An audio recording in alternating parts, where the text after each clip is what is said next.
हर हर महादेव, जय भोलेनाथ। दोस्तों श्री शिवा नमस्ते। दोस्तों आज की वीडियो में हम लोग कुछ बहुत ही महत्वपूर्ण बातों के बारे में जानेंगे पूज्य गुरुदेव श्रीमुख से। उन्हीं की कथा के कुछ अंश है, चलिए उन्हीं के श्रीमुख से सुनते हैं। दोस्तों वीडियो के अंत तक अवश्य बने रहिएगा क्योंकि बहुत ही महत्वपूर्ण जानकारी देने वाले हैं पूज्य गुरुदेव। और कोई भी बात इस वीडियो को अच्छी और उपयोगी लगे तो एक छोटा सा लाइक अवश्य करिएगा।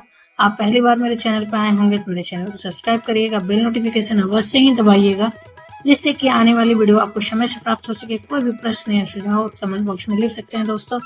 तो चलिए गुरुदेव के श्रीमुख से सुनते हैं बहुत ही महत्वपूर्ण बातों पर। के जितने लोग हैं जो शिव महापुराण की कथा सुन रहे हैं, बड़े ध्यान से सुनना।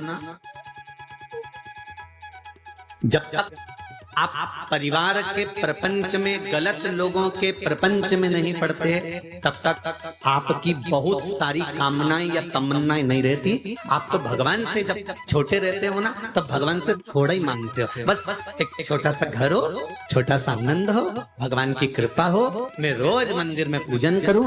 जब तक माताएं कुंवारी रहती है ना, शादी नहीं होती, तो ये भगवान की पूजन भी करती है, सेवा भी करती है, अर्चना भी करती है, भगवान से तीज का व्रत करेगी तो बहुत अच्छे से करेगी। जब कुंवारी रहती है बाकायदा मेहंदी भी लगाएगी, सूट भी पहनेगी, साड़ी भी पहनेगी, खूब सजेगी धजेगी। कुंवारी अवस्था में मंदिर भी जाएगी, पूजन भी करेगी, तीज का व्रत, चतुर्थी का व्रत, छठ का व्रत, पंचमी का व्रत, जो व्रत करती है कुंवारी अवस्था में वो सब बहुत अच्छे से करती है। जब शादी हो जाती है, बच्चे हो जाते हैं, परिवार के झंझट में जब माताएं पड़ जाती है, जो बेटी इतने आनंद में व्रत करती थी, जो बेटी इतने रात भर भजन गा गा कर व्रत करती थी, जब परिवार के चक्कर में पड़ जाती है फिर तो मेहंदी अब मैं बाद में लगवा लूंगी, अब रहने दो, अब ऐसा करती हूँ थोड़ी सी नाम की लगा लेती हूँ, थोड़ी सी नाम की लगा लेती हूँ, और थोड़ी सी नाम की लगा ली। फिर सास ने कहा बेटा अभी तो तेरी शादी हुई है, 2-3 साल तो हुए शादी को, अच्छे से मेहंदी लगा,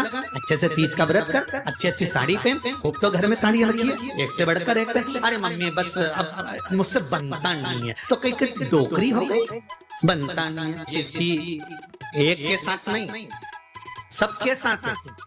जब गाड़ी नहीं थी, 4 व्हीलर नहीं थी, तब नागनाथ भगवान से, थोड़ा नागनाथ में जाकर, पल्ली बैजनाथ में जाकर, त्र्यंबकेश्वर जाकर भगवान को विनती कर कर आए थे, बाबा बस एक 4 व्हीलर गाड़ी आ जाए, फिर तो जब 15 दिन में, 8 दिन में, 10 दिन में मैं दर्शन करने आ जाऊंगा। भगवान ने कहा चलो प्रैक्टिकल कर लेते हैं। भगवान ने इसको एक 4 व्हीलर गाड़ी दे दी। अब इतना मोजी राम हो गया, सब दूर जाने के लिए गाड़ी है पर भगवान के धाम जाने के लिए गाड़ी कभी तैयार नहीं होती। जब तैयार करे तो कैंसिल। भगवान भी कह रहे थे इसीलिए नहीं दे रहा, इसीलिए नहीं दे रहा। जब तक शादी नहीं हुई, भगवान हरतालिका तीज कब? मम्मी मैं सब तैयारी कर दूंगी। ऑफिस से आएगी, कुंवारी है, ऑफिस से आकर भी तैयारी कर लेगी, खूब आराम से श्रृंगार विंगार करेगी, खूब बड़े प्रेम से, शादी नहीं हुई उससे पहले खूब तैयारी, ढोलक बजा बजा के भजन कीर्तन सब करेगी। आस पास में माताओं को भी खिलाएगी, भाभी आना, काकी आना, हमारे यहाँ तीज का व्रत है, हमारे यहाँ तीज का व्रत है, हमारे यहाँ हरतालिका तीज का व्रत है, हमारे यहाँ फुलेरा बनेगा, हमारे यहाँ शंकर जी की पूजन, सबको खिलाई। और शादी होने के बाद में अब 4 बार 5 बार सास कह रही है बेटा अब तो उठ जा, कर ले कुछ, थोड़ा बहुत तैयारी कर ले पूजन की। अब तो ऐसा मन उचिष्ट हो गया कि वो कहते हैं ना कि भगवान, कई लोग हमसे कहते हैं कि गुरुजी आप इतना कहते हो कि भगवान का भजन करो, भगवान का भजन करो, तो भगवान प्रकट क्यों नहीं होते? भगवान की कथा कह रही है कि गाड़ी मांगी थी, गाड़ी दे दी, गाड़ी आने के बाद गाड़ी की कीमत घट गई, फ्रिज नहीं था घर में, रोज प्राण खाए पति के, फ्रिज ला दो, फ्रिज ला दो, फ्रिज ला दो। जिस दिन से फ्रिज आया एक बार अच्छे से सफाई नहीं करी, वो फ्रिज कचरे जैसा अंदर से हो रहा। वॉशिंग मशीन ला दो, वॉशिंग मशीन ला दो, जब तक वॉशिंग मशीन नहीं आई तो उसकी कीमत इतनी थी, वॉशिंग मशीन आ जाए, वॉशिंग मशीन आ जाए, वॉशिंग मशीन आने के बाद ऐसी है कि वो में चूहा भरा दिया। बोलो सही है कि गलत है? जब तक जो चीज नहीं मिलती उसकी कीमत होती है, जो चीज मिल जाती है उसकी कीमत खत्म हो जाती है। मकान छोटा था, बड़ा हो जाए, बस बड़ा हो जाए। बड़ा हो गया, हमेशा कहती थी छोटे से मकान में कहाँ तो कपड़े सुखाऊं, कहाँ जाऊं, छत बड़ी हो तो घूमने जाऊं। भगवान ने 2-3 मंजिल का मकान दे दिया। अब जिस दिन मुहूर्त हुआ था, पंडित जी ने एक बार ऊपर ले जाके पूजन कराई थी, 1-2 बार टेरिस गार्डन में घूमने गई थी। उसके बाद अभी तक नहीं मालूम कि ऊपर क्या क्या पड़ा हुआ है। उस दिन के बाद नीचे चढ़ी, और चढ़ी तो इतनी ऊपर चढ़ गई कि नीचे ही नहीं आई। इतनी चढ़ी। लोग कहते हैं हमसे कि गुरुजी आप कहते हो कि भगवान का भजन करो, तो भगवान प्रकट क्यों नहीं होता? तो भगवान इसलिए प्रकट नहीं होता कि गाड़ी मांगी, गाड़ी दे दी, गाड़ी की कीमत खत्म हो गई। 2 व्हीलर नहीं थी, 2 व्हीलर मांगी, 2 व्हीलर की कीमत मन से तो खत्म हो गई।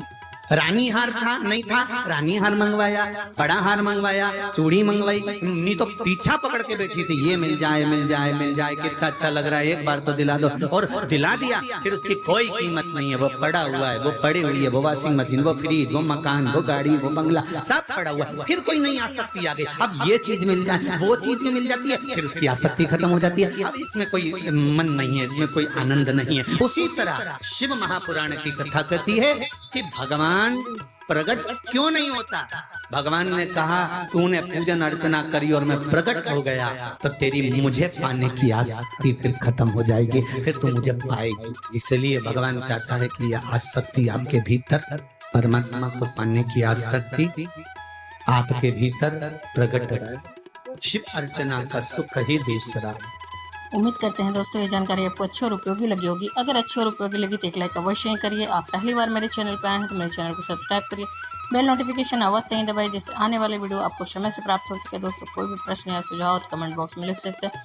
फिर मिलते हैं एक नए वीडियो में नई जानकारी के साथ। तब तक के लिए हर हर महादेव, जय भोलेनाथ दोस्तों। श्री शिवाय नमस्तुभ्यम। धन्यवाद दोस्तों।